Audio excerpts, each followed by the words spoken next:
Well, this is very much a trader's market. We're joined now by Alex Coffey at TD Ameritrade, and great to have you on the show. What has this been like for traders with this wild and whippy market? I like how you described that, Angie, as a trader's market, because that's really what we've had most of the summer. You've seen the ping-pong action back and forth, the volatility, then the lack of volatility, then the volatility, then the lack of volatility. But really what that does is potentially present opportunities for those who are a little bit more nimble in the marketplace. If nothing's really changed in your fundamental backdrop and stuff, a lot of times you gotta look at this as potential opportunities to maybe get into some names you missed, but also, not to make any decisions on a whim around some noise. That being said, on the trade side, the trading side of it, a little bit more shorter term, maybe a smaller piece of your overall portfolio, this added volatility is a little bit of an opportunity potentially, but it's also at a higher risk. So we say, scale into some of these positions. Also, maybe reduce some of that trade size. If you normally trade 10 contracts, maybe you move down to 2 or 3.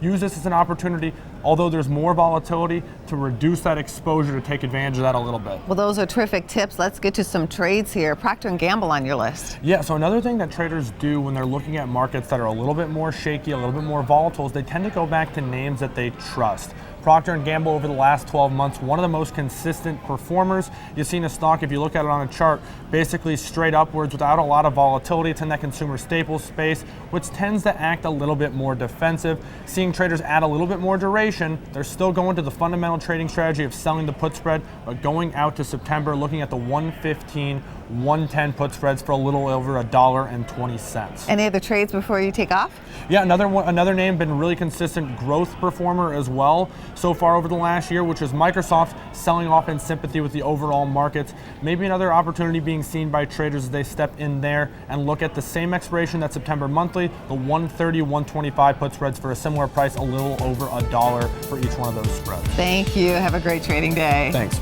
For more Business First AM, check us out on social media. We're on Facebook, YouTube, and Twitter. And go to businessfirstam.com for where to see our show on TV.